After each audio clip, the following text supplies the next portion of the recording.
Is Texas A&M obsessed with Texas? Maybe we should say, is Texas A&M obsessed with Texas anymore? Should. Maybe that's the better way to do it. Should Texas A&M be obsessed with Texas? Their answer, they say, is Texas, meh.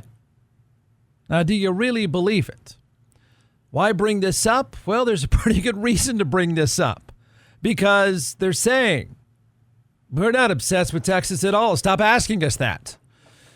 The athletic department has posted, The Athletic, which is the sports site of the New York Times, has posted a story. And I think that's the wrong way to put it. I think the trajectory of Texas A&M football in particular, but sports as well, is pretty fascinating. I do. But The Athletic has posted a story with the headline, Texas A&M is stuck in Texas's shadow after rivalry's SEC reunion. Period. Then it follows up with this. Can it escape? I mean, is that a fair way to put it? Yeah, probably. Is it fair that Texas A&M is working really, really hard to say that's a non-issue, we're looking the other way? Because I'll say this, you cannot deny the A&M effort. You can't deny they throw money at sports. You can't deny the results are mediocre while Texas is the coolest brand in college sports with the most famous name in the game taking over. And yes, it matters. I've said this before, I think. If I haven't, then here it goes. Here's the thing, and this is, I'm going to defend the A&M position, and then I guess we're going to have to debate whether or not what their athletic director, who I think is on borrowed time, by the way, who's not done a very good job, by the way. But then we're going to have to talk about what the athletic director says. But here's my position, my basic position. A&M has a branding problem. A&M has a branding problem in comparison to Texas. I can follow that up. But Texas has a huge branding advantage. And yeah, it matters more than ever before. So follow this, and then you can answer yourself. That's fine. And I don't know how A&M fixes this, to be honest. Here it goes. It says, Texas A&M still stuck in Texas's shadow after rivalry's SEC reunion. Can it escape? The Athletic says, when it comes to football and athletics in general, the Aggies find themselves chasing Texas. The message from A&M's new leadership team is that while the rivalry can be a great motivator, any energy spent worrying about what's going on 87 miles southwest in Austin is wasted. Here come the comments. Do with these whatever you want from the athletic director, Trev Alberts. It's not a good run. It's not a good run for him. But I don't know if you can separate that out or not to what he says here. So follow him. He says, I don't think it's problematic. I think it's real. I'm not sure what he's saying. Anytime you have an in-state rival, fans are going to compare, and that's part of what competition is rooted in, comparison.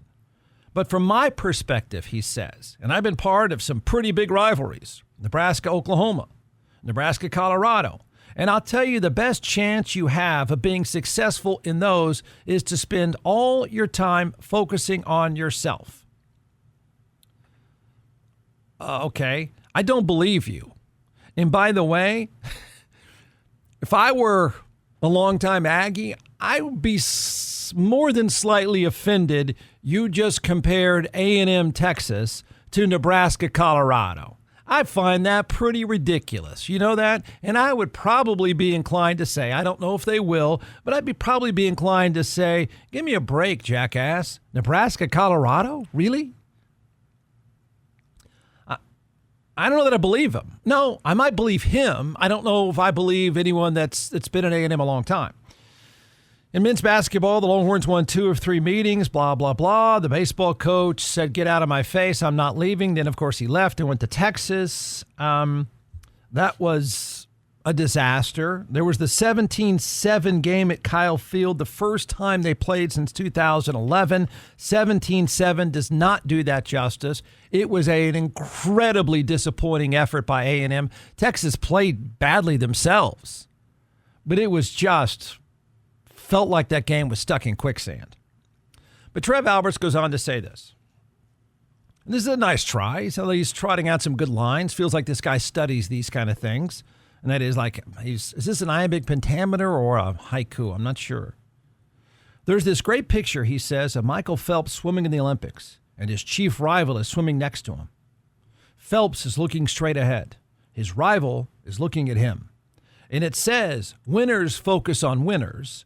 Losers focus on winners. So my point is, he goes on, I have great relationships. I have respect. But I'm really not all that concerned with what's happening in Austin, end quote. Okay, they went 8-5. They had a 71 start, and they just fell on their face in football the rest of the season. I bought into it. I thought they were better than they really were, and I don't know what to make of them right now. Do you realize this? And this is a bigger story. If you want to separate Texas out, then he wants to talk about A&M and A&M only. Okay. Well, here's the reality, man.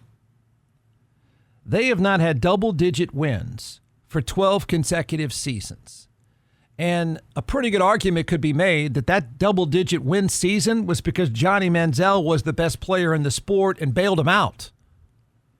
It's not a good look. It's not a good look for someone who tries so hard. It's not a good look for someone who spends so much. It's not a good look for a place that cares. It's not a good look, and it's not good enough. So is there a way to fix it? Is there a way to fix it on their own? Is there a way to fix it in relation to Texas? And that stings, man. And I think no matter what he says, the comparison not making the comparison is impossible. And that's a problem. And I don't think it's a problem they can fix. So here's my take on this A&M thing, and I might find myself repeating this by October or November. A&M's football team is an athletic team. Mike Elko, I think, is a solid coach, I think. I was impressed at the midway point, but again, I was wrong. I was over my skis. I was buying a little more than I should have been. It's unlike me. I'm usually far more skeptical. And so then in the end, they're not good enough. He wasn't good enough. I'm disappointed with what I saw in the second half of the season. I'm not the only one, surely. I think until proven otherwise, they've got a quarterback problem. Is it their only problem? No, but it's the biggest one. I think they've got a quarterback problem. And I think Texas exposed that in a horribly played game from a year ago. A&M looked stiff and tight on offense. They looked incapable of putting together anything. But I think the issue between the two, the issue between the SEC and Texas is much bigger. I said some of the same stuff, I think, and got a ton of blowback. I don't know when that was. It just absolutely blew up, and the YouTube crowd, who just are kind of scrolling neckbeard dudes by nature, went nuts and didn't quite understand what I was saying. And that is, you say you're not measuring yourself against Texas, but that's not true. But the SEC, in relation to Texas, has the same problem A&M has. It's a branding problem. Oh, but we're great and been great. You don't understand the modern marketplace for narcissistic high school football players. They want showbiz. They want flash. The problem for A&M, a lot like the other schools in the SEC, is not all their fault. I don't think. Again, you can't say they don't try. Probably try too hard.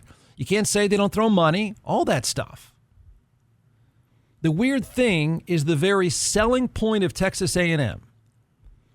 And this is going to be, I know this will be taken the wrong way. I know this will offend a lot of people. It's not meant to do so. It's an observation about narcissistic 17-year-olds in a showbiz world. You're not in 1970. You're not in 1990. Hell, you're not even in 2000. It's 2025, and the only thing anyone cares about is flash. So the weird thing about A&M, the selling point of A&M, all the great things about it, is now kind of a liability in the modern era. This is a modern era of social media and narcissism. To a star 17-year-old. And again, I'm an old guy. I'm fine with the tradition of A&M. I think it's great. I don't like what's happening in college football. Don't like it at all, and I don't think anybody else should.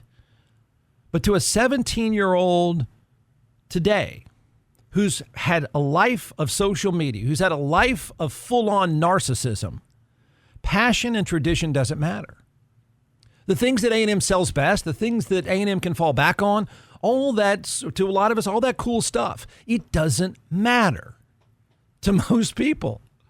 And certainly doesn't matter to the narcissistic 17-year-old who wants to play football and be in a place that's like Hollywood. That passion, that tradition doesn't matter. Money and sex appeal does. It's the thing I said back in October about the SEC in Texas. Texas is Hollywood to a lot of these guys. They can live like a pro football player in a big market and all the cool stuff and cool celebrities and all that stuff. The rest of it doesn't seem to matter a lot to these guys. So a narcissistic high school football player wants money and stardom now. And Austin has star power. Austin is glamorous. Caldwell, not so much. They don't seem to care about that stuff. And so Texas has the advantage over A&M, just like Texas has the advantage over the entire SEC. Small towns, again, I'm not necessarily ripping you. I'm slightly defending you. But what I'm saying is it's a marketplace that's difficult to compete in for them. Small towns with passionate fan bases only go so far in a world where high school stars want cool condos and Lamborghinis and star power. Think of today's college football world like you would NBA free agency, right? Some of the stuff we would say about the San Antonio Spurs, man, it's a solid organization. You know, they had those guys buy in and won those championships, and Greg Popovich and the Spurs way, kind of like the Patriots way and all that stuff. You know, it's a small market. It's not appealing to a lot of guys, but man, that old tradition really works. But some of the stuff we say about free agency, where free agents want to make money and go live in a place where it's cool to live when you're 28. It's cool to be rich when you're 28 in LA. It's cool to be rich in Chicago and Los Angeles and Austin. It's really cool to live like you're rich when you're 19 in Austin. Everywhere you look, it's cool. Feels cool. Some of us are from Austin, think it's silly and plastic, but that's not the world of today. And so that's my comparison. I find it, what's the answer for A&M, Jeff? They need an Arch Manning. You got to make it cooler somehow. And I don't know, I'm going to be fair, I don't know how. And when you try too hard to be cool, you look stupid and goofy.